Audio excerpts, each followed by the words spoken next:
kembali lagi bersama kami di sini di Aksara Channel. Ya, apa itu Aksara? Aksara itu adalah akademisi bersuara. Nah, Aksara ini isinya adalah tentang opini-opini atau perspektif para akademisi muda yang sepakat untuk membahas isu-isu atau fenomena-fenomena yang terjadi pada bangsa ini maupun dalam konteks daerah ya, tidak hanya isu nasional tapi isu daerah juga.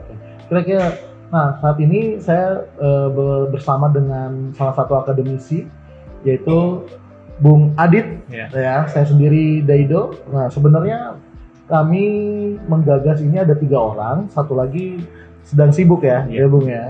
Oke, kita akan mulai dengan kami berdua, tapi nanti next untuk konten-konten berikutnya akan ada 3 orang dan juga akan ada bintang tamu ya. Contohnya ya dari beberapa para ahli yang kita mau sesuai dengan isu yang kita mau bahas. Nah, kira-kira bisa jelasin nggak ke penonton nih tentang tujuan dari channel ini? Ya. Saya pikir juga sebelum kita bicara konsepsi, kawan-kawan, kita kenalan juga tadi belum juga ya. Ya, saya Adit gitu ya. Kami ini termasuk dosen yang masih muda gitu ya. Yes. Usianya juga masih muda. Yeah. Ya, ingin mencoba melibatkan dalam hal memberikan pandangan gitu. Di samping saya ini Bung Daido, dia teman seperjuangan ya. Awal-awal kita merintis di dunia akademisi. Satu lagi ada teman kita Dery yang disebut Dery oleh Susanto. Ya, yang disebut oleh Bung Daido tadi. Yeah. Oke, dari bertiga tadi kita awal-awalnya diskusi banyak ya di tahun lalu sampai hari ini sudah bisa tereksekusi planningnya. Yaitu yang pertama adalah bagaimana awalnya ya. Ini awalnya kita ingin bikin FGD dulu. FGD ya. From Grup diskusi okay. khusus dosen muda di Palangka. Itu tentunya antar lintas kampus gitu, antar lintas kampus. Tapi memang dengan kondisi kesibukan kawan-kawan, kita coba mengawali dulu lah. Kita coba mengawali dulu dengan kondisi kita bertiga dulu nih yang menjadi bahasanya menjadi permulaannya gitu, permulaan. Bung Daido, Bung Dery dan saya bersepakat ya bikin channel ini. Yang disebut Bung Daido tadi adalah bahwa kita akan bicara tentang perspektif melihat fenomena terkait ya di negeri ini, termasuk juga persoalan-persoalan yang ada di daerah menurut perspektif akademisi. Ya. Tetapi tidak hanya menurut perspektif kami dan keilmuan kami masing-masing ya, tidak hanya sebatas itu kawan-kawan, tetapi juga nantinya kalau memang ada persoalan yang sangat krusial di daerah atau di negeri ini, misalkan ya, kita membutuhkan pihak-pihak ahli, nanti akan kita undang. Yes. Akan kita undang kawan-kawan. Jadi makanya semoga sih ini channel bisa membantu mewakili suara publik ya melalui akademisi dalam melihat berbagai macam fenomena. Misalnya dalam kasus-kasus tertentu kita perlu mendatangkan ahli yang memang perlu kita diskusikan dengan beliau, nanti akan kita panggil ke sini untuk membedah bahasan seperti itu. Yes. Ya, paling tidak segitu dulu latar belakang kita ya. Oke. Intinya ini channel sharing sebenarnya ya. Kita akan share perspektif kita mengenai isu-isu terkait isu-isu terkait ya yang fenomenal gitu. Kita nggak ngebahas artis yang sedang viral nggak ya? Enggak. Pengen sih sebenarnya, nggak bisa ya. Kayak TikTok. Tapi nanti kayaknya jatuhnya ke gosip kita. Oh gitu ya. Jadi ini bukan konten gosip ya? Bukan. Pengennya sih gosip kita nih. Kalau gosip kita mungkin akan gantiin host-host di sana. Masalahnya bosen juga kita nih ngomongin soal ini nih ya, keilmuan terus ya kan. Tapi nanti kadang-kadang ngegosip lah ya. Kita gosipin hal-hal yang seputaran keilmuan. Betul. Ya ini kan karena konten perdana nih, berhubung juga nuansa Hari Pemuda. Kemudian kita ngebahas mengenai pemuda, oke? Berhubung lo, Bung masih muda ya? Sama, kita masih muda ya? Emang tampang gue tua sih sebenarnya, nggak terlalu muda. Bung ini masih muda banget ya, 40 tahun ya? Gini, menurut Bang Adit nih, hal-hal yang urgensi yang perlu dikritisi ya, yang sangat urgent banget untuk dikritisi dari pemuda hari ini tuh kira-kira apa gitu? Dari sudut pandang lu gimana coba? Saya pikir Bung gini, kita kalau mengkritisi juga akan kena efeknya. Yes. Kalau kita kritisi pemuda, tentu juga kita akan menjadi otokritik gitu ya. Kita akan mengkritik diri. Lebih pentingnya begini. Memang yang menjadi bahan catatan yang saya pikir ya, yang menjadi bahan renungan semua pihak, terutama kalian pemuda, termasuk saya juga, termasuk Bung juga, ya kan, termasuk kita yang bertiga ini menjadi penggagas adalah paling tidak, setidaknya gitu ya, semangat Sumpah Pemuda dalam konteks kekinian adalah bagaimana kita, ya, Bung sendiri, saya dan kawan-kawan dimanapun berada ya, satu, peningkatan kapasitas sangat penting. Yes. Ya. Kenapa bicara peningkatan kapasitas sangat penting? Bangsa ini tentu saja berbicara tentang bagaimana nantinya SDM SDM kita ini juga memiliki kapasitas yang dan tanda kutip adalah jangan sampai kita terjajah dan kebodohan. Bicara peningkatan kapasitas tentunya itu juga berbicara tentang bagaimana upaya kita mengejar ilmu pengetahuan. Yang paling basic itu sederhana deh.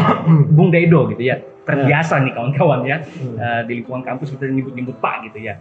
Tapi begini, yang terbiasa adalah yang harus kita bangun habitnya adalah bagaimana membaca buku. Ya. Mohon maaf, lahir batin ya kawan-kawan, termasuk Bung juga. Kita lebih mungkin lebih senang membeli gadget ya, lebih senang membeli game lah, yang berbau game. Ya, gadget apapun ya, entah itu HP, laptop dan semacamnya yang memang cuma menunjang sisi hiburan diri kita saja. Yes. Sebenarnya tidak salah, tetapi memang yang menjadi otokritik kita bersama adalah kenapa kita tidak meluangkan misalnya satu, bicara tentang peningkatan kapasitas, kita juga berbicara tentang bisa tidak meluangkan waktu beli buku. Yeah. Buku itu mediasi. Buku itu mediator untuk kita bisa mendapatkan pengetahuan setidaknya. Dan membaca literasi sangat kecil hari ini. Gitu. Ini menjadi catatan penting. Makanya saya pikir kalau channel ini juga membantu mengingatkan, menjadi reminder bagi semua halayak bahwa peningkatan kapasitas dalam membaca buku, dalam hal ya, tahapannya ya, membaca buku dulu kemudian dia melakukan aktualisasi dan berdiskusi itu sangat penting. Karena daya kritis itu masih dibangun. Berarti nggak hanya sekedar membaca, tapi butuh ditransfer atau didiskusikan. Betul. Oke. Tapi menurut Bung kan gini, kalau gue berpikir gini ya, karena sudah dimanjakan dengan teknologi, jadi daya beli atau keinginan untuk membeli buku cetak itu sangat berkurang karena sudah difasilitasi oleh yang namanya Mbah Google, ya kan? Mbah Google gitu. Bahkan banyak banget ya di Google tuh ada website download gratis buku bentuk PDF gitu ya. Bentuk PDF, e-book gitu ya, elektronik buku. Jadi gini, tentang membangun kebiasaan mencintai literasi. Bung setuju nggak sih kalau ada mahasiswa yang masih menggunakan dasar keilmuannya dari pengetahuan dia nge-googling gitu? Kira-kira gimana? Oke, gini. Saya pikir ini juga akan menjadi evaluasi Bung juga ya. Dalam konteks misalnya kita mengajar dalam kondisi daring misalnya seperti ini. Kita mungkin tidak bisa mendapatkan buku-buku primer secara langsung di perpustakaan. Gini, internet itu mediator. Buku pun sebenarnya juga mediator bagi kita untuk mendapat pengetahuan. Tapi memang dalam kaidah akademik ya kan, di dalam Google itu tidak bisa terlacak yang dan tanda kutip ya, yang mana spesifik lah ya. Ya, yang itu terlalu umum, general betul. Jadi kita tidak paham di sana itu betul-betul karya ilmiah atau tidak. Nah, tinggal bagaimana kita memilah-milih. Tapi begini, yang saya ingin sampaikan ke Bung dan kita semua, termasuk saya sendiri, adalah semangat Sumpah Pemuda ini adalah berbicara tentang peningkatan kapasitas. Salah satunya juga poinnya adalah bagaimana kita sering membaca. Karena ini poin yang harus kita ingatkan terus kepada halayak publik ya. Kemudian juga mengaktualisasikan ya kan bahan bacaannya. Makanya saya merindukan sebenarnya pemuda-pemuda ya, khususnya misalnya di Kalimantan Tengah dan Palangkaraya ini, untuk ada forum diskusi kecil di tiap ini titik kota ini mestinya. Tidak salah kalau kita ingin juga hiburan sewaktu-waktu, tidak salah. Kita ingin hepa, kita ingin misalnya di tiap akhir pekan ingin kumpulin kawan-kawan bicara yang mungkin yang konyol-konyol nggak ada masalah, tapi memang perlu adanya kita membangun semacam habit atau tradisi diskusi yang mungkin seperti daerah lain, yang seperti anak-anak aktivis, anak-anak mahasiswa, anak-anak pemuda yang berbicara tentang keilmuannya, tentang fenomena sosial yang ada di daerah ini termasuk di negeri ini misalkan, yang perlu kita kawal dalam aktualisasi diskusi misal ketika sudah berbicara tentang kapasitas membaca tadi. Nah, itu poin penting yang saya pikir ya, 2 poin penting yang jangan sampai terlewatkan. Karena semangat Sumpah Pemuda ini hari ini tidak bicara tentang tekstualisasi saja sumpah itu gitu ya, tapi bagaimana kita mengaktualisasikan sebagai generasi hari ini. Kita ini mungkin Bung masuk di generasi Y ya, usia 80-an gitu ya, usia tahun 80-an ini generasi Y. Dan Z ini masih dalam kondisi memang harus perlu sering berinteraksi, saling mengingatkan dengan generasi Z yang kalangannya banyak mahasiswa kita, supaya poin-poin yang saya sebutkan tadi bisa kita sama-sama aplikasikan. Yang ketiga Bung, saya pikir juga menjadi semangat kita, nanti saya juga akan nanya ke Bung. Kalangan mahasiswa, pemuda ya, sangat penting bahwa ketika punya kapasitas, ketika dia sudah punya basic, entah tadi dia mau beli buku secara di internet online ya, atau misalkan lewat PDF, itu tetap saja dia juga mengkoleksi buku. Yang penting ada usaha. Yang paling penting tuh gini, ketika kita sudah lulus kuliah misalnya, biasanya nih kawan-kawan ya, yang akan menjadi dilema adalah ketika mencari pekerjaan. Makanya saya pikir kita sebagai dosen-dosen muda mengingatkan bahwa penting kiranya anak muda hari ini mempersiapkan untuk membangun jejaring. Apa maksudnya jejaring ini? Kita tidak tahu rezeki itu nanti lewat jaringan mana yang menginformasikan. Misalkan ya paradigma kita mungkin nanti saya mau lulus ketika lulus misalkan ada peluang jadi PNS ya boleh sih, nggak ada masalah. Tetapi rezeki tidak harus misalkan berada di satu titik ya, misalkan PNS saja tidak. Banyak pihak sudut-sudut lain yang saya pikir juga bisa menjadi bahan renungan bersama yang bisa kita gali di pihak-pihak swasta, misalkan banyak membuka peluang-peluang itu di bangsa ini. Tinggal bagaimana kita ketika punya jejaring tadi, kita lebih mudah untuk mendapatkan akses-akses itu. Tapi dalam kondisi bukan nepotisme ya yang saya maksud ya, bukan.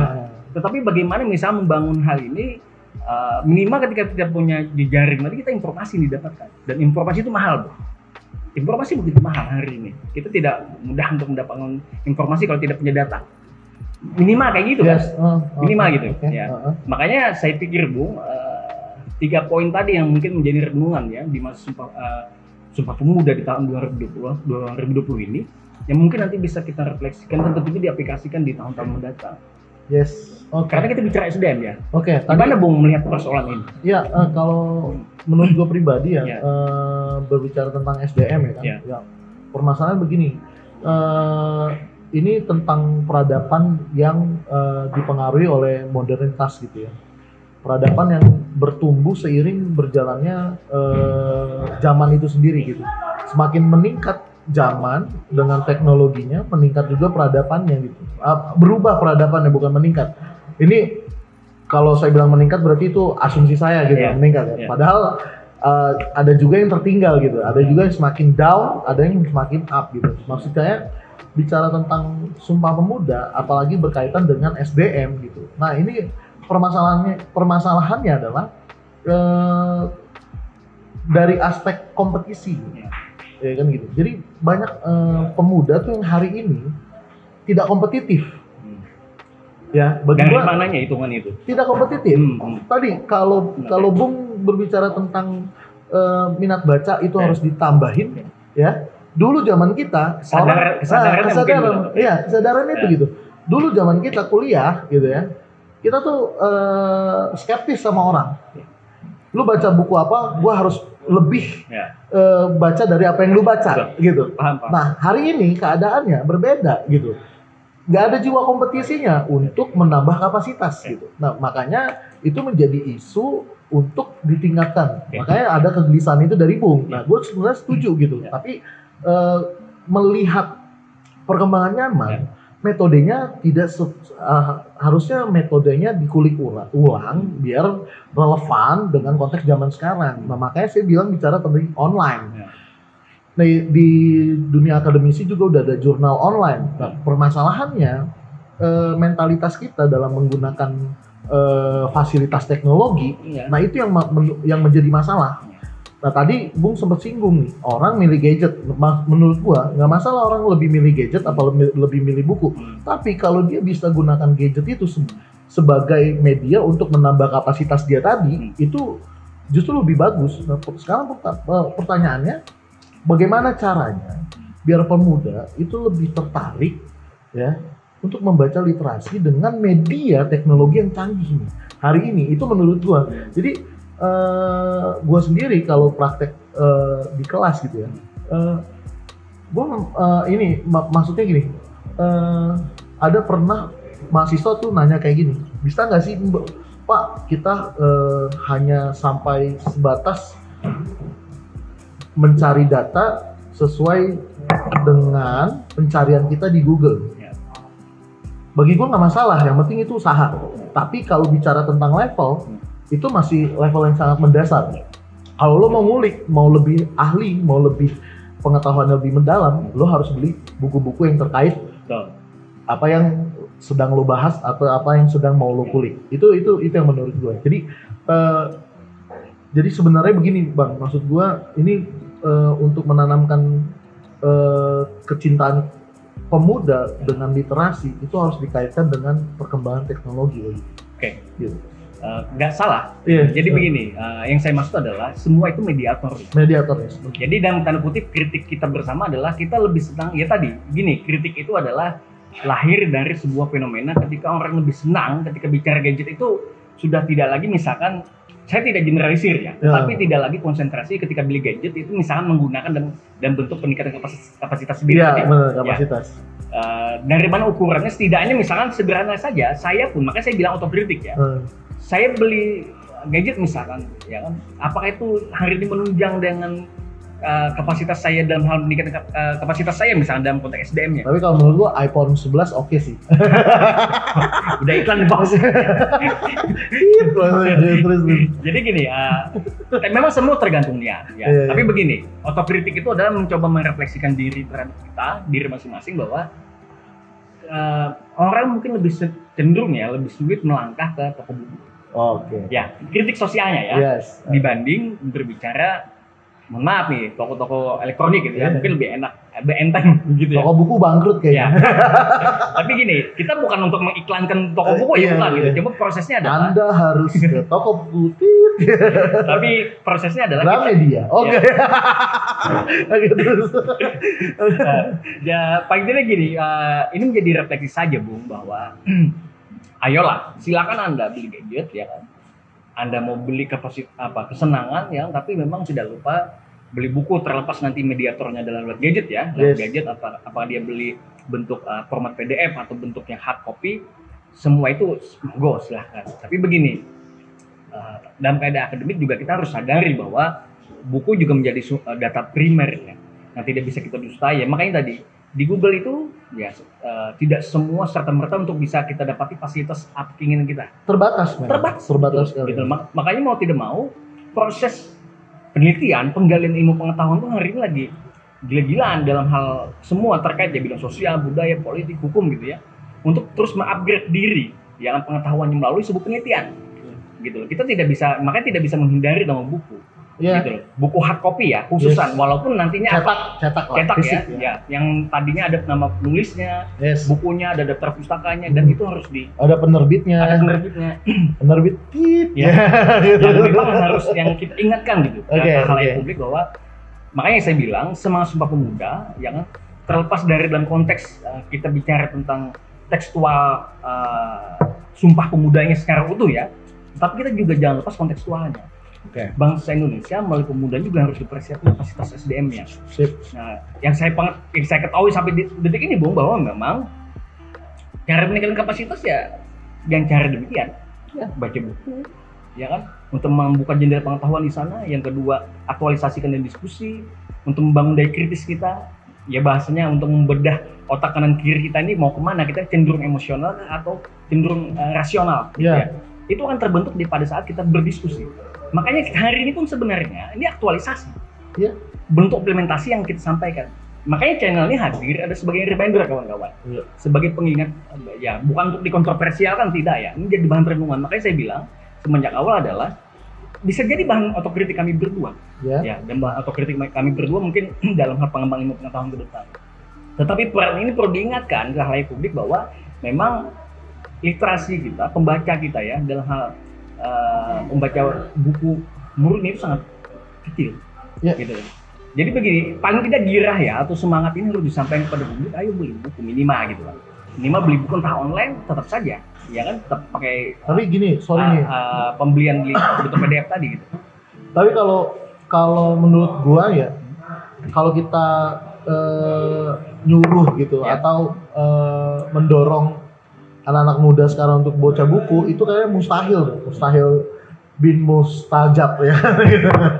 Nah itu mustahil sih bagi gua, mustahil. Karena gini, tadi gairah bukan gairah, tadi kompetisi gitu. Ya.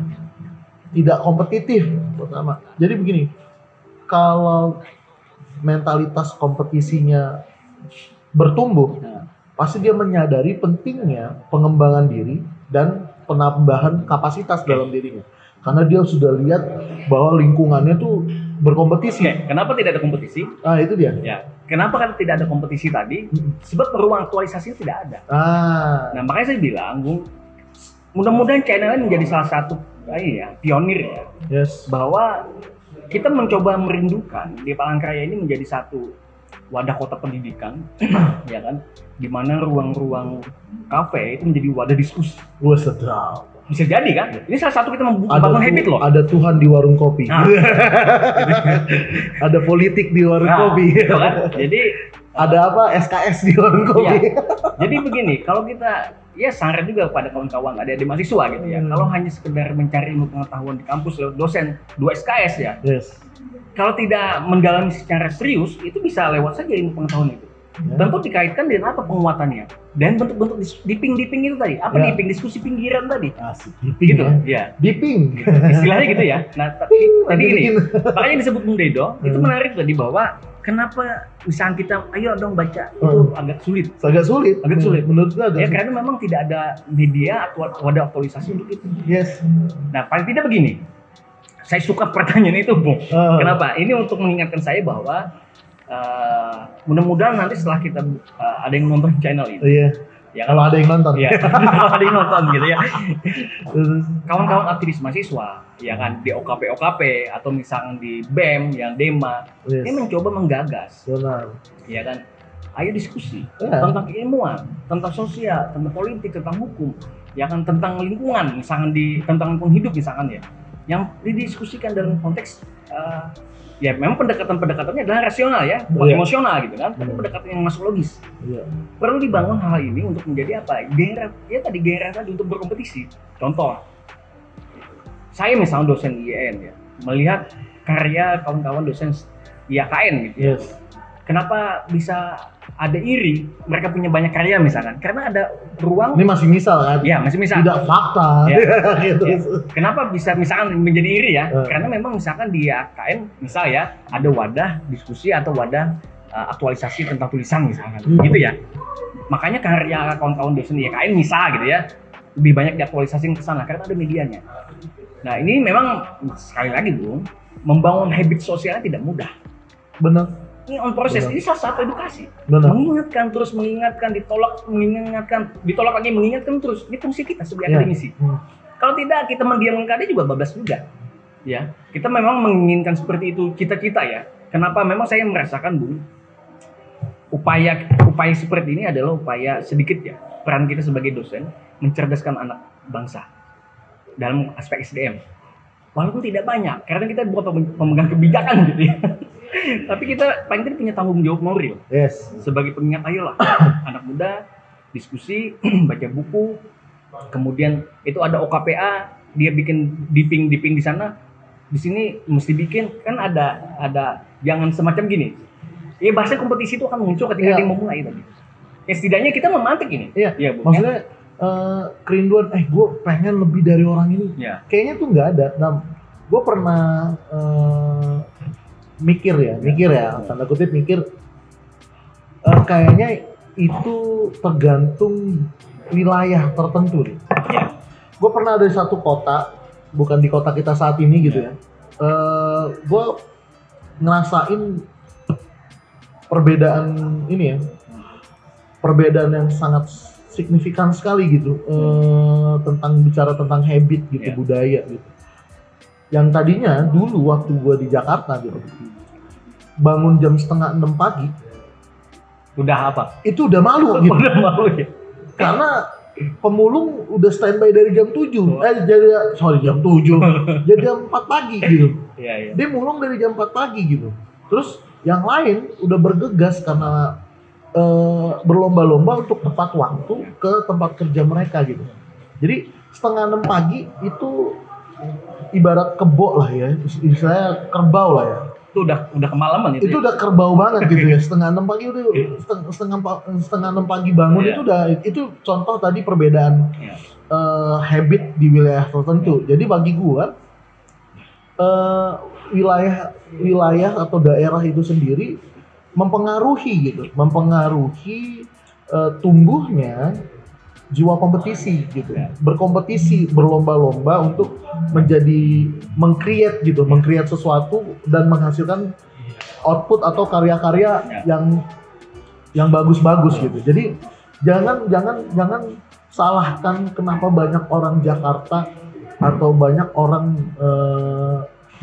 yang contoh tinggal di metropolitan, dia lebih kreatif karena wilayah itu sendiri mendorong dia untuk menjadikan dia sesuatu yang kreatif gitu, ya kan? Karena jadi dia didorong untuk berkompetisi. Nah hari ini sebab ada kondisional.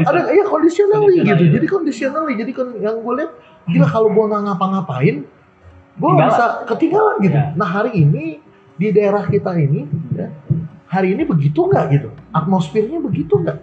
Gitu. Nah itu satu faktor sih. Sebenarnya gue nggak begitu pesimis gitu ya, karena melihat kondisi daerah. Tapi menurut gue ada aspek lain yang benar-benar bisa kita dorong, kita bangkitkan untuk membangkitkan jiwa kompetisi.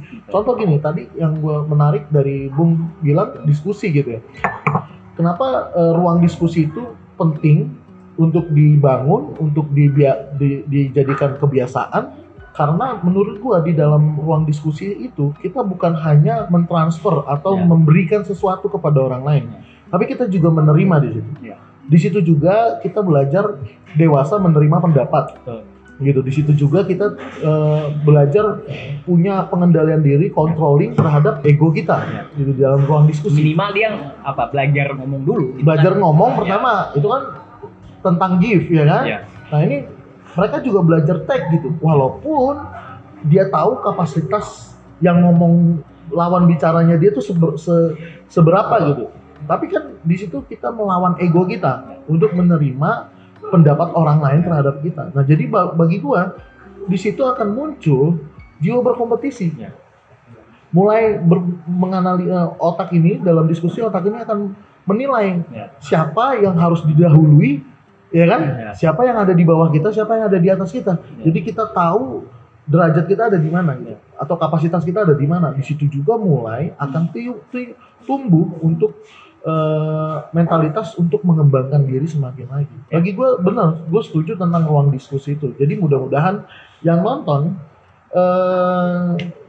mulai cari komunitas. Ya kawan aja, ruang diskusi. Kawan di kos panggil, yuk kita. Ya tapi kan kalau kawan bang nggak bisa juga bang.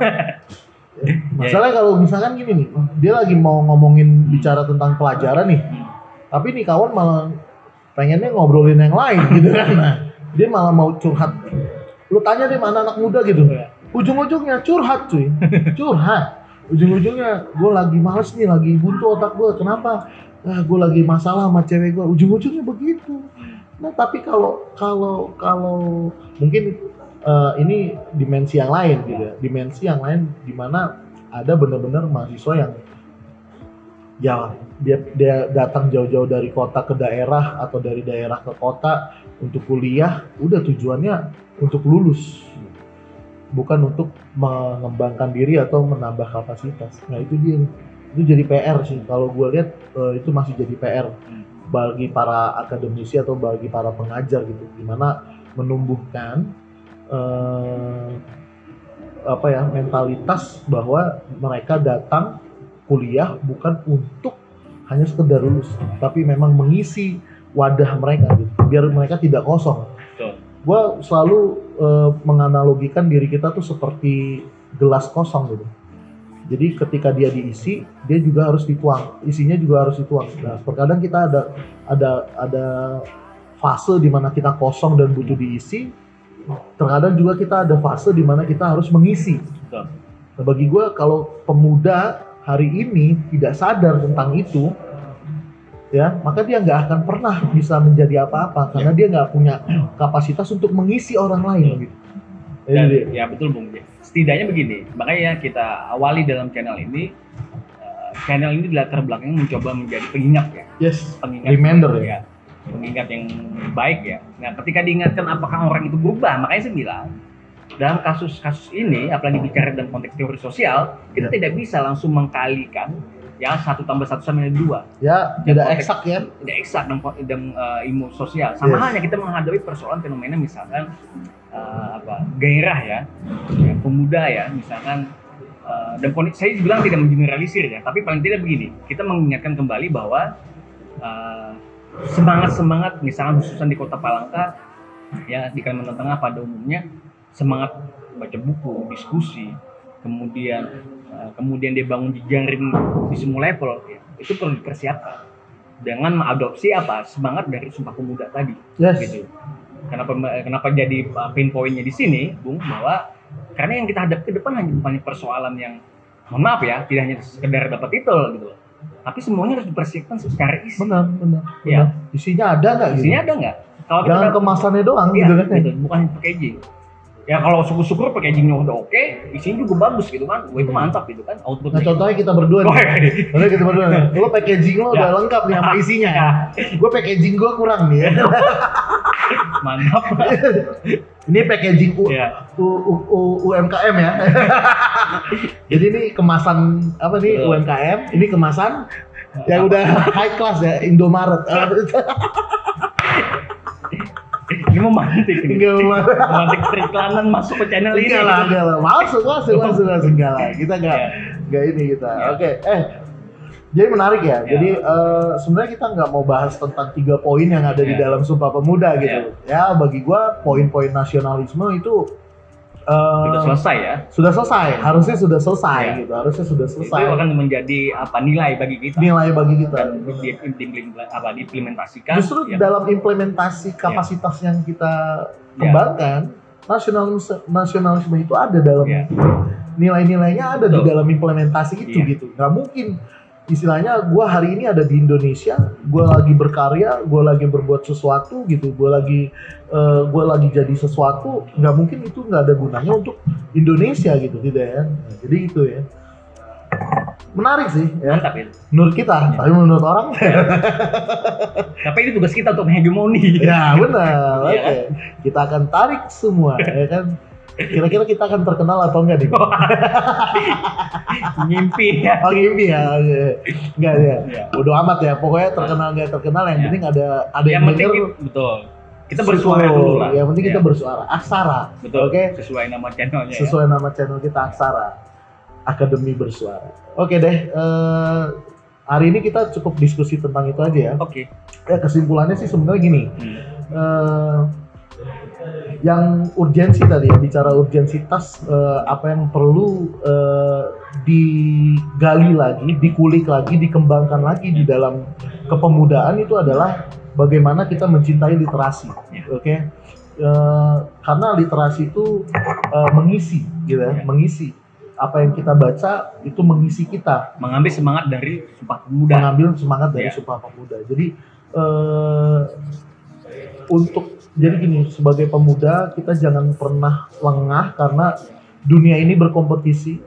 Tanpa kalian mengisi dengan literasi atau bacaan-bacaan yang tapi gini, gue pengen kasih pesan bahwa apa yang kita baca itu menggambarkan diri kita. Ya. Betul kan? Apa yang kita baca itu adalah membentuk diri kita sehingga kita bisa terlihat seperti bacaan oleh orang lain, gitu kan? Contoh kalau kita baca kitab suci, orang akan melihat kitab suci di dalam diri kita, betul nggak? Kalau kita bicaranya majalah, enggak ya? Ini kayaknya tahu nggak sih nih? Tahu nggak? Gak dikatin daripada ngalur ngidul, lebih baik kita stop sampai di sini. Terima kasih sudah mendengarkan sampai habis. tunggu konten berikutnya. Oke? Jangan lupa, pokoknya jangan lupa lah ya. Ujung-ujungnya jangan lupa. Urusannya jangan lupa Apa? dukung channel ini dengan subscribe dan tekan lonceng. Oke, see you, bye bye.